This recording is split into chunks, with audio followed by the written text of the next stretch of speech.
Hi, welcome to Let's Talk About Love Stories from Everywhere. I'm your host, Jill L. Ferguson, and today with me is Amy Friedman. How are you? I'm very well, Jill. Good to see you. And Amy is a writer and an editor, and most recently you edited the anthology A Secret Chord that the PATHfinder and POPs organization put out. Tell me a little bit about PATHfinder and POPs. So I will try to do this very comprehensive conversation, but POPs, the organization was born as POPs 13 years ago, founded by myself and my husband to support youth, teens who have been impacted by incarceration, deportation, and detention. And we founded it at Venice High School in Los Angeles. It grew and grew and grew. And I, who am a longtime writer, editor, ghostwriter, was an executive director for many years.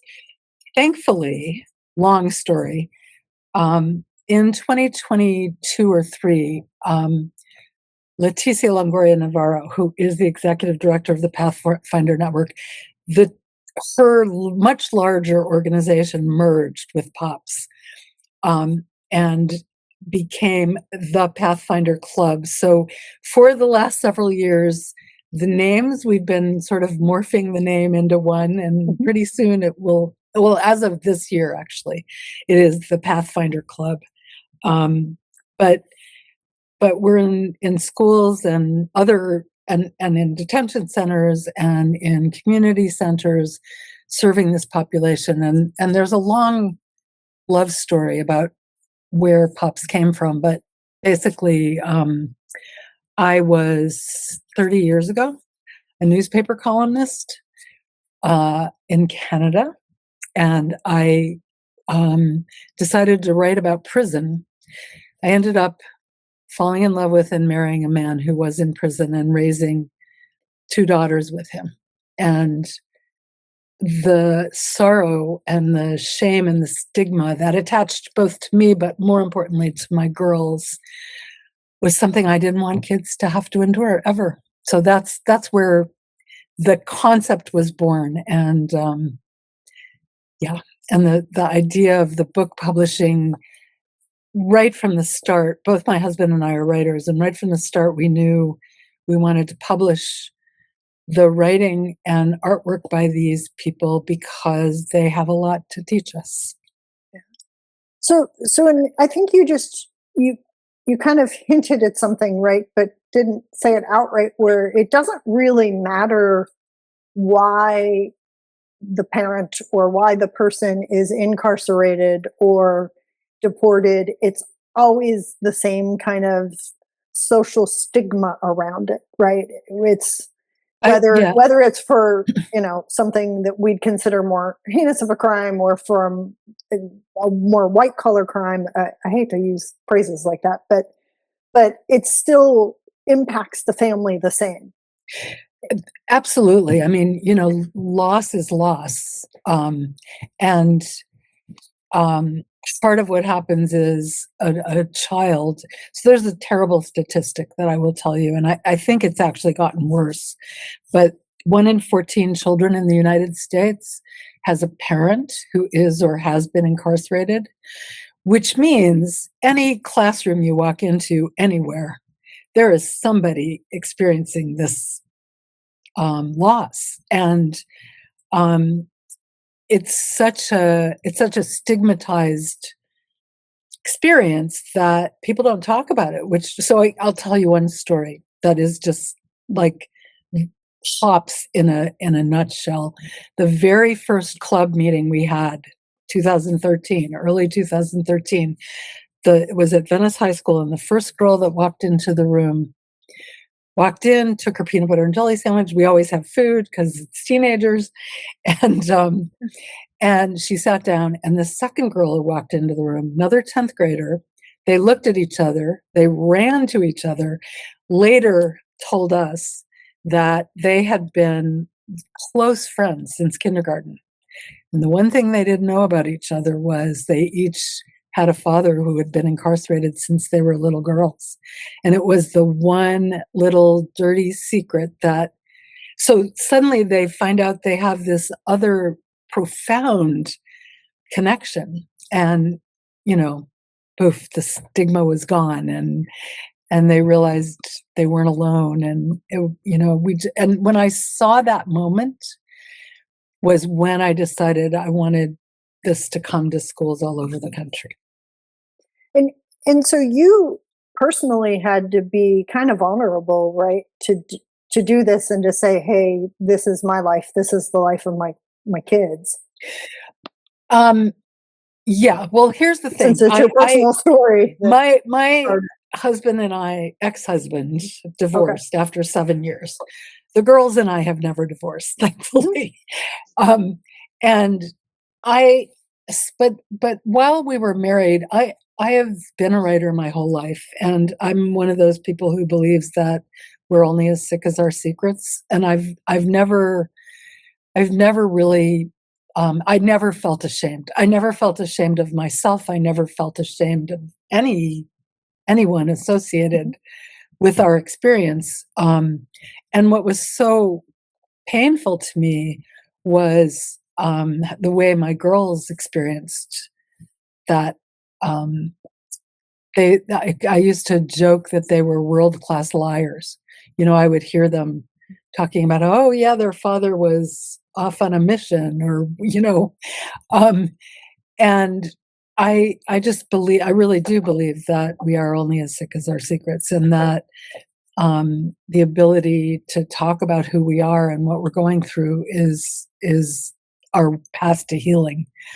And part of what the Pathfinder Club and Pops is about is just that.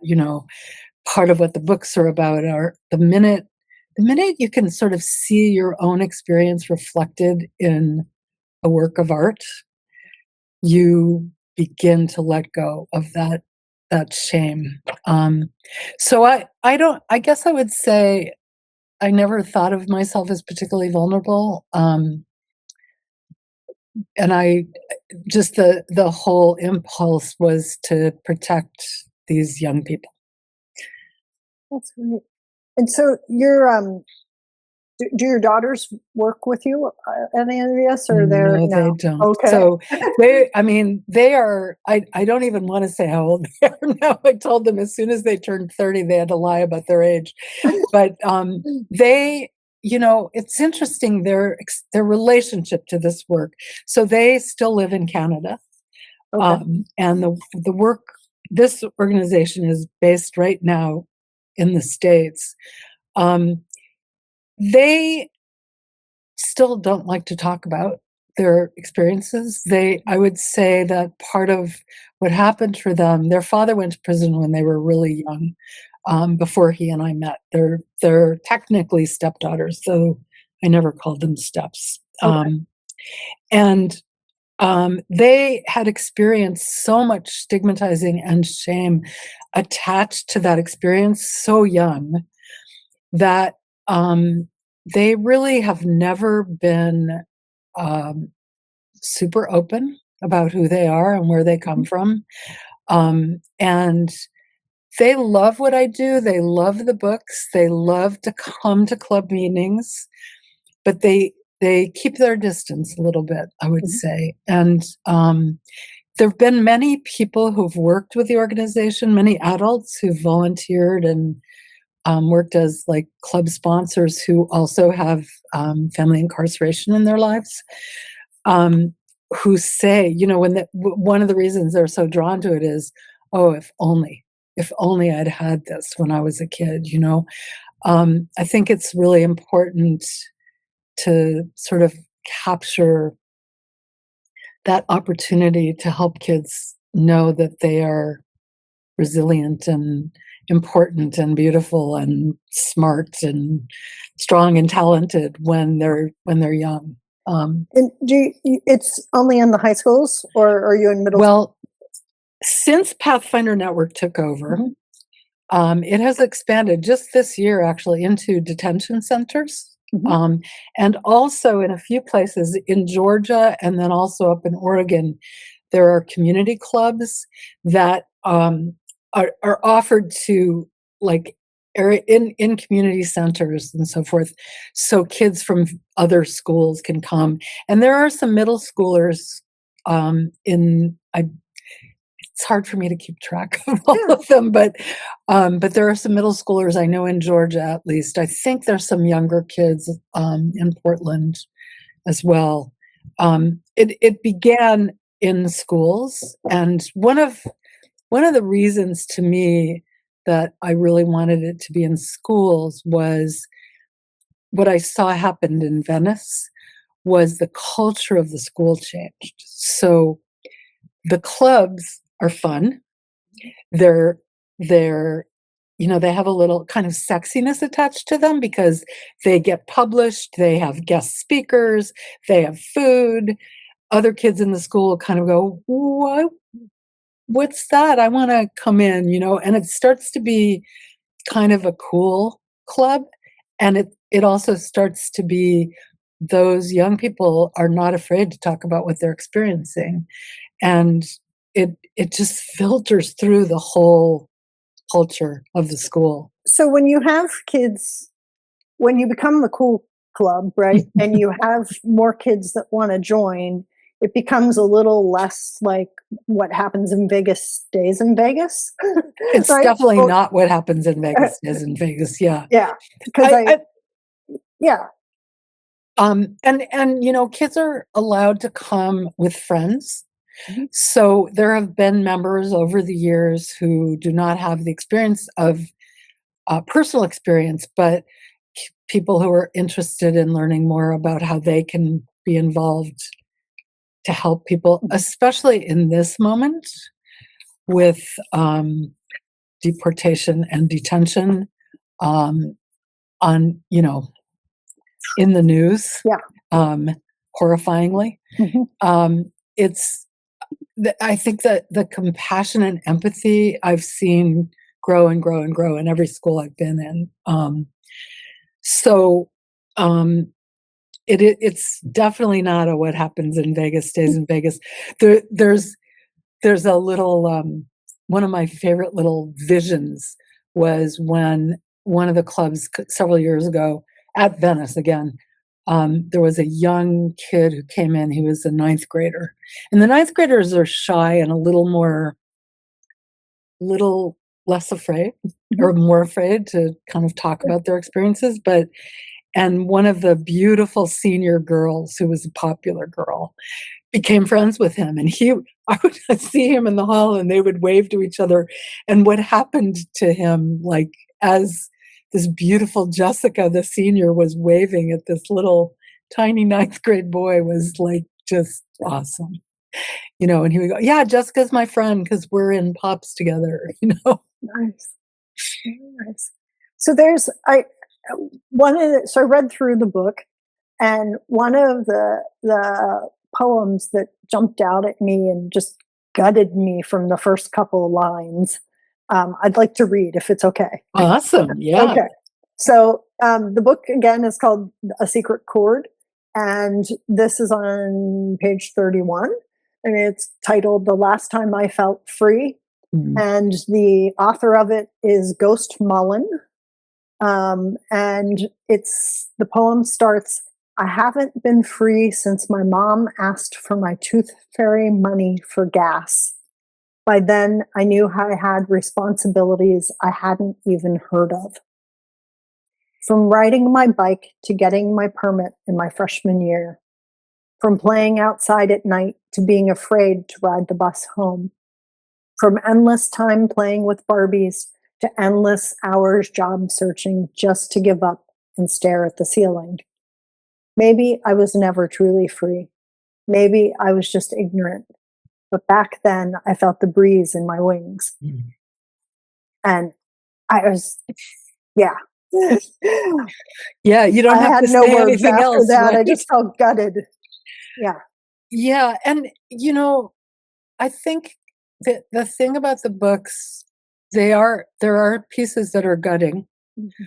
Um, One of the things I love is the way when I've done interviews with some of the kids, is hearing them talk about the experience. So Ghost, I've talked to quite a bit, and I know she just feels empowered, like being able to put it on the page and say, this is my truth, and so beautifully and powerfully. Um, the the pride of ownership of your own voice is really an amazing thing. Um, We there's so much information out there that talks about the dangers of social media and how horrible social media is for kids, right? But well, and for adults and for senior citizens, yeah, and yeah, um, but I feel like there has not been enough said about what started, in my opinion, with kind of the millennial generation into Gen Z and now the current set of teenagers, um, is that so I'm part of Gen X age wise. And I spent 13 years as a university professor. And so I've been in touch with a lot of students over the years and everything. And one of the shifts that I think that I've seen happen since my generation and the generations before me is that we were taught not to talk about our feelings a whole lot. right. And then there's this generation after us that seems like they're almost blurting stuff out all the time, right? And talking about all their some of them, like especially when the millennials hit, and the Gen Z is they aren't afraid to put it out there, on social media, whatever, and go into rants and get all emotional. And there were people that were like, oh, they shouldn't do that kind of backlash, right? But what I think has come out of that is people being willing to say, I'm not okay. Hmm.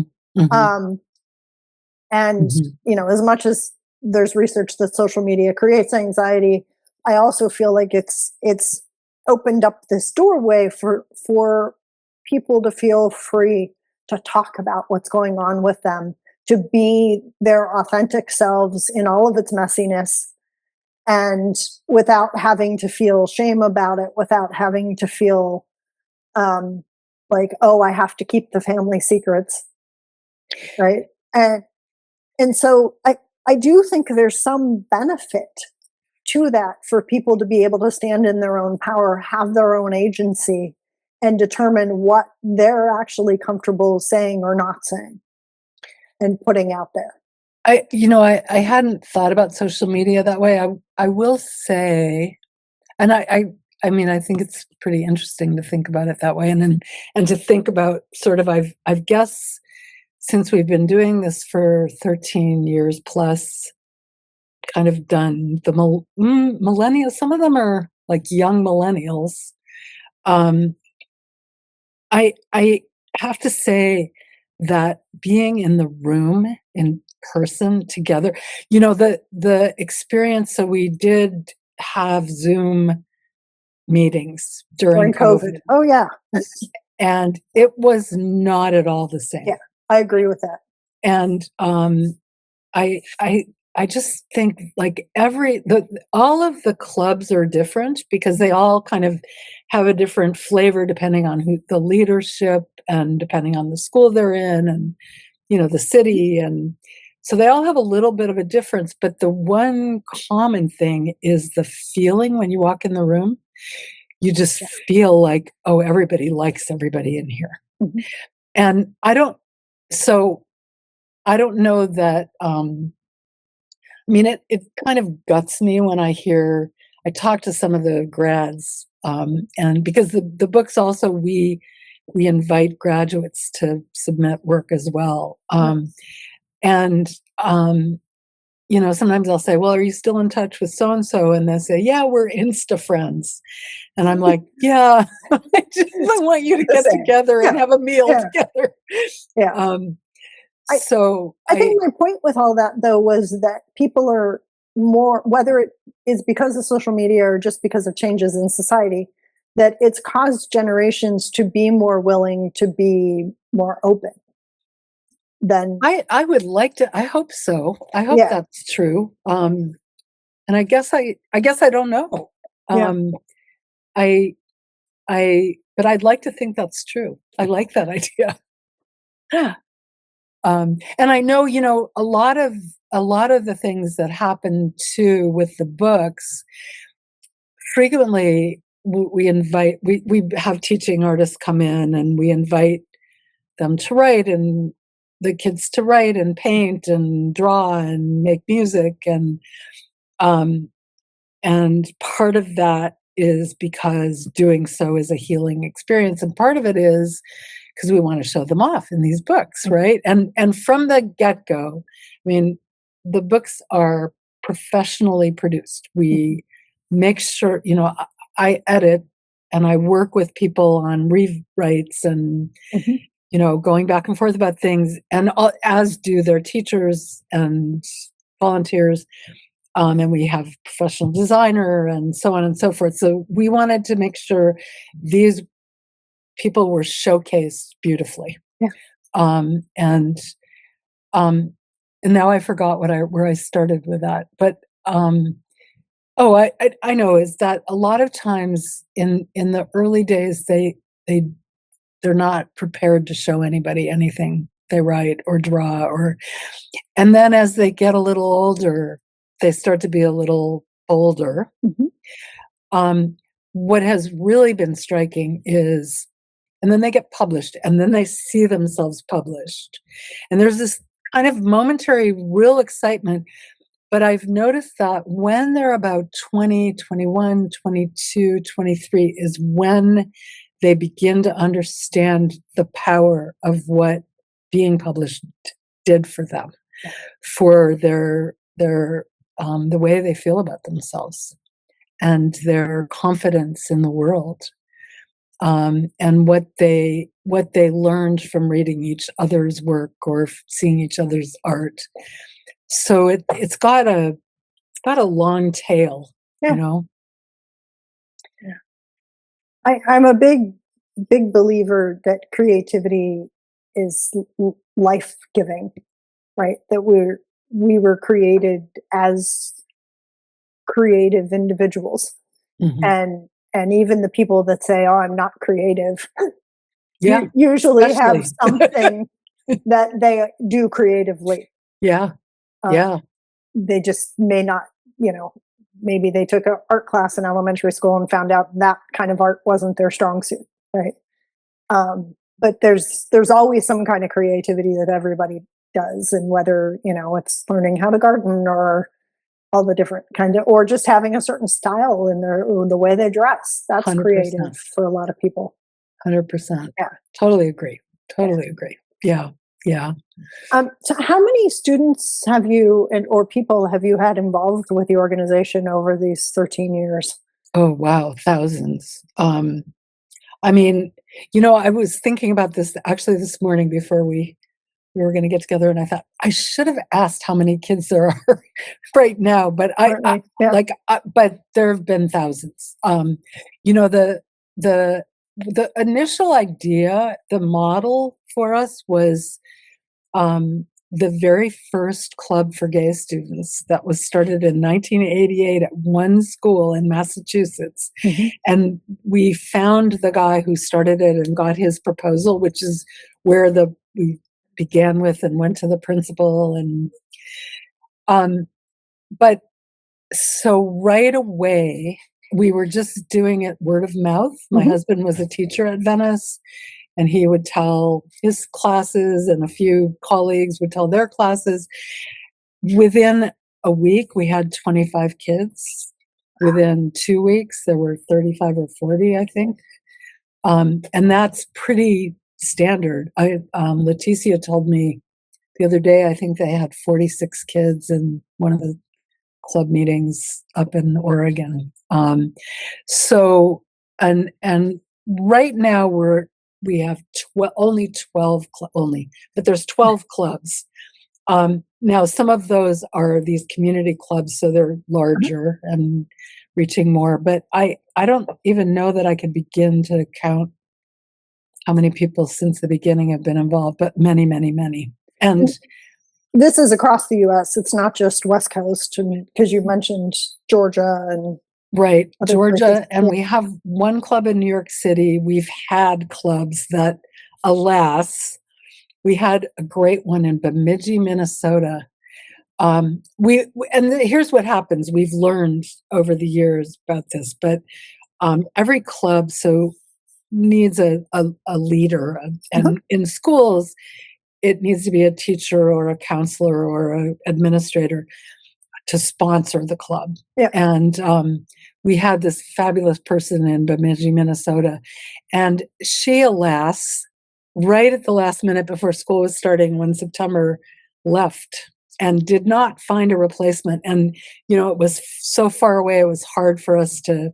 Yeah. So now the training is a little different. We sort of train those teachers or administrators or counselors who are sponsors to, if when they're going to leave, to prepare someone for the handoff. Um, but yeah, and this collection, Secret Chord, features 60 creators. Mm. Um, I, it's a smaller one than some of the years past. So I think there have been usually 80 to 100 to 120 represented in the Wow. collections. And obviously not every single person is in them. Yeah. Um, but if you can't get somebody to revise, like if there are Yeah. always those people who go, "Oh, it's the deadline here," Yeah. like right, like Right. like everywhere. Well, and you made a very clear point earlier, right? That this is professionally done and produced, Correct. so it's not going to have just everything in it. Correct. It's yeah. There should be a selection process and a revision process, and just like there would be. I mean, that's teaching valuable skills, I think.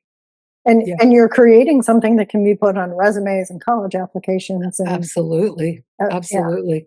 Yeah. Do you know if what percentage of the kids in your programs go on to higher more To education or university, I don't know. I don't have a percentage on that. I just have anecdotal knowledge, yeah. right? Which is many, many, many, many, many who had no intention of, weren't even thinking about it. But also, a lot of them kind of find this thing they love. I'm thinking in particular, there are a couple kids that I knew over the years who were beautiful artists, and two of them have become very successful tattoo artists. Oh, nice. And they were going to go to university. I think one of them at least was going to university, and she decided, I'm going to go apprentice. And Yeah. so so there've been all these different paths, but a lot of them go on. A lot of them continue to write, which makes my heart full. Yeah. Um, and I like speaking of social media, one of the young women who I've known now for 13 years. I suddenly discovered the other day she has a poetry Instagram, Oh, nice. and her Yeah. poetry is amazing. I was just shocked, Yeah. really. So, but I don't have those numbers. What we do have, there's been a research project that's been funded by NIH Mhm. for done by some people out of um, Cal State Northridge, Yeah. and I know the findings are astonishing.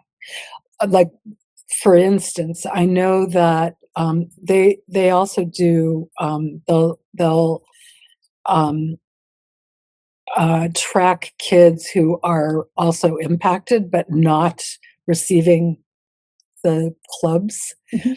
And with a lot of times, kids who are impacted by incarceration and deportation and detention are like lowered higher on the ACE scales, Yeah. like more.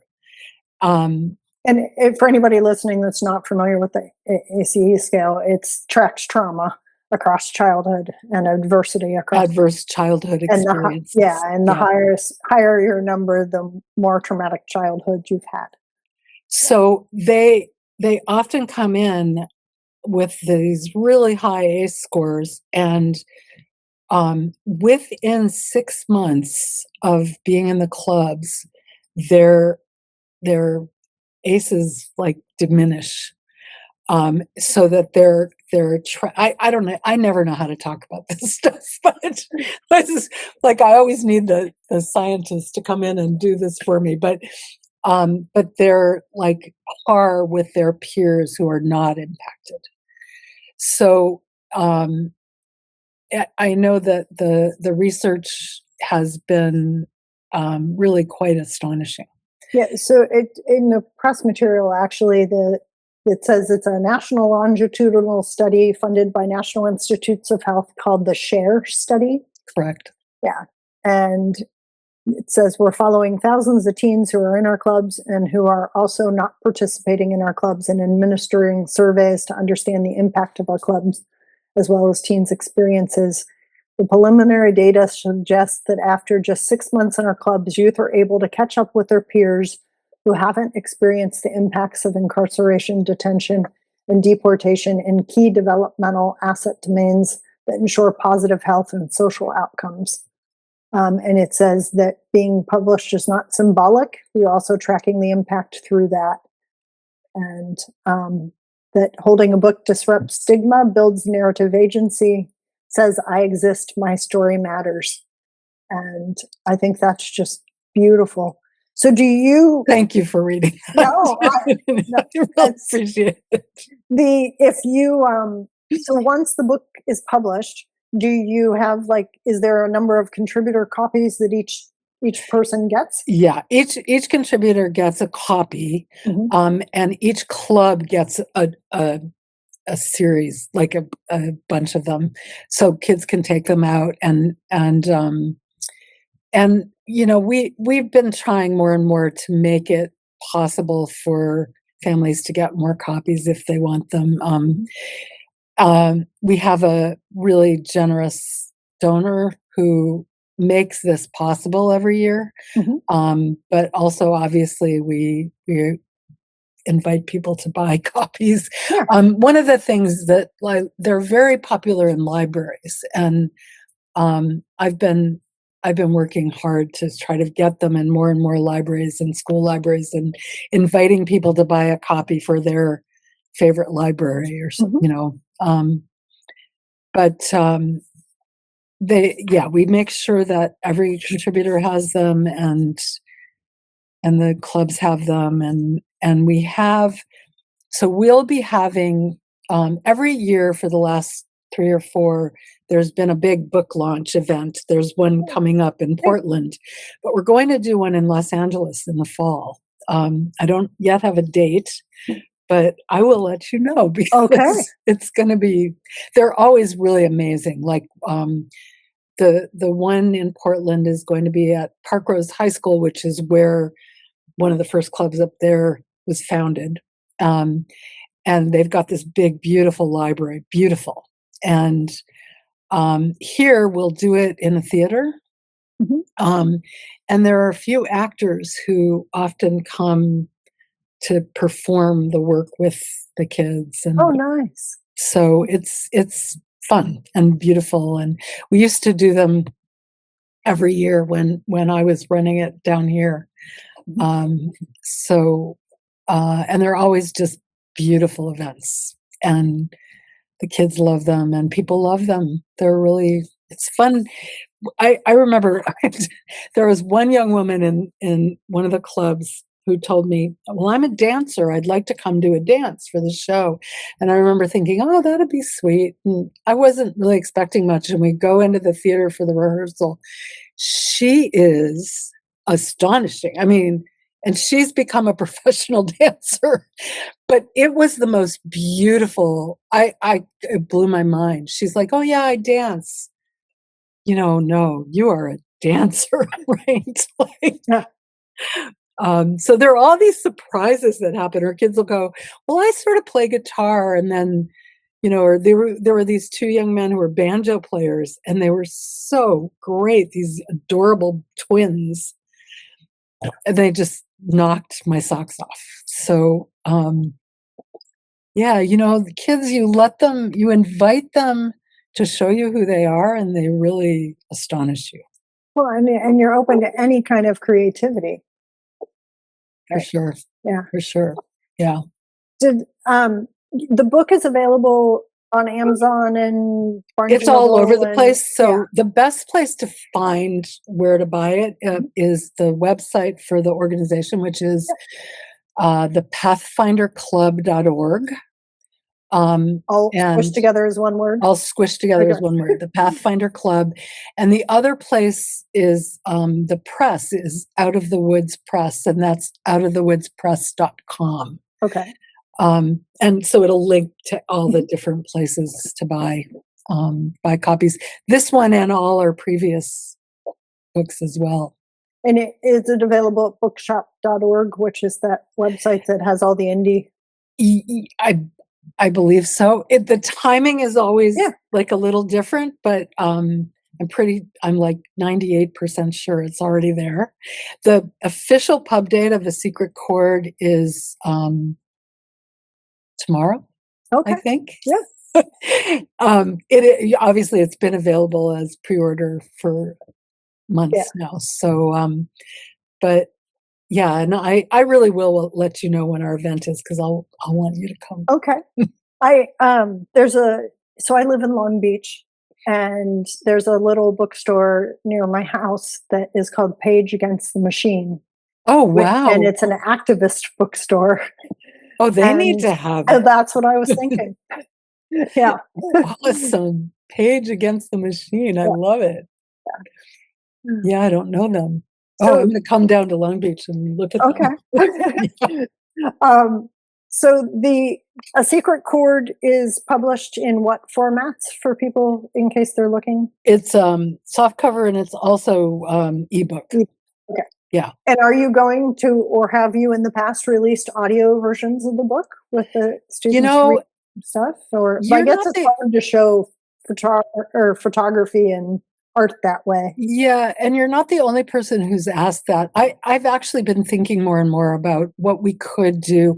We've been talking about, so this is our 11th release, and we've been talking about doing a best of at some point. And it's funny that you say that, because just lately I've been hearing it. And I thought, well, maybe our best of should be an audiobook, so it's in my mind. It's not yet in the works, but I know, so many people love audiobooks, and we had talked for some time, and maybe this will happen too, about a podcast. And it's not, I don't have any bandwidth to do that, but I do know how much audiobooks, I've talked to a lot of the kids who that's how they read. So I think it would be a cool idea. And we also have these amazing, there was a year, many years ago, there's a theater company called the Ammunition Theater Company that's based in Los Angeles. And they adopt nonprofits every year. And they adopted us one year, and a number of the actors in that troupe, some of them are still in the company, some of them have gone on to bigger things, are still really connected to us, and they have, they're actors, they're beautiful voices, and so I talked to some of them about the possibility of doing some recording for us. Yeah. So we'll see what happens. I love that. I have the two series that I write. I use the same voice actress for them, and I love her because she does voices. Yeah. So yeah. When you're writing fiction, right, it's better if the characters have different voices, and voice actors are amazing. They are magical. Yeah. Yeah. So I totally understand that. But I also feel like for my clients that have written memoirs or autobiographies, that it's really important for their own voices to read Mm, their stuff because yeah. it means so much more to them. But, I I'm running this other thing right now, too, that is on Substack and also some live events called All American Story, and everybody, it's stories and artwork, and music by American immigrants and first and second gen Americans, and every story is read by the writer. Mhm. Um, so yeah, it's powerful to hear people reading their own stories, and to hear that, although a few of them who have chosen to be anonymous and asked somebody else to read them have said they learn a lot listening to someone else read their story too. Ah, yeah. So hearing it a little differently than maybe you hear it in your head. Well, and sometimes you get too emotional to be able to get through it yourself, right? Gotta read it over and over and over and Yeah. over and over and over. I remember, one of the friends that I knew from elementary school and middle school and high school was like the first person in our friend group to die. Mm, Uh, we were, mm, in- I think that was the year we were turning 33 ish. So wow. it was young. And I had written a poem about growing up with this guy.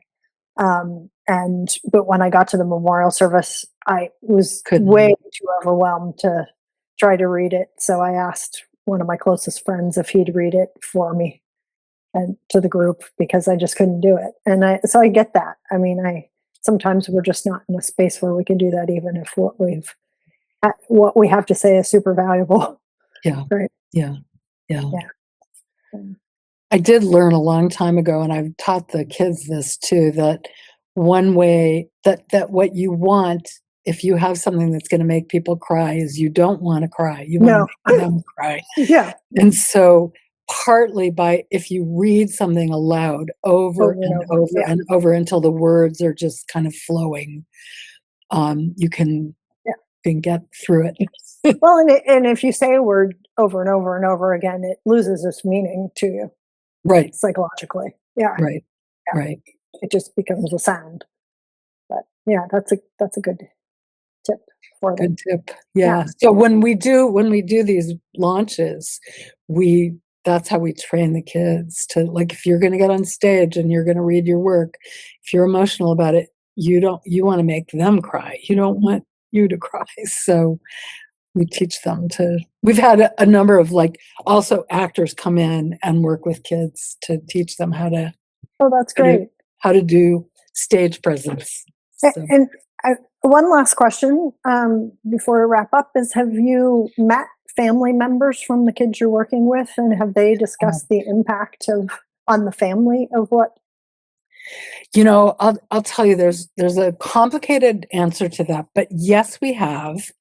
Um, I was thinking like at and the launch nights, maybe. yeah, mostly. There have been some really amazing things that have happened, like a dad who was adamantly opposed to his daughter publishing the story that she wrote, and she was insistent. She had gotten to be a senior, and she was like, "Nope." And he, they were kind of at loggerheads. And then he came to the book launch, and when she started to read, he just Oh, like poured tears and came over to me afterwards and said, "I'm so proud of her. I can't even believe it." And that has happened. The In the early days, I was kind of adamant that although obviously, you don't want the parents to be opposed to the club, yeah. but it's for them, for the kids, um, and kind of helping them to feel like this is not my burden to carry, and it's important for me to be heard and seen, and for people to know who I am. Um, so I kind of like didn't care about the parents, um, Yeah. or the family members.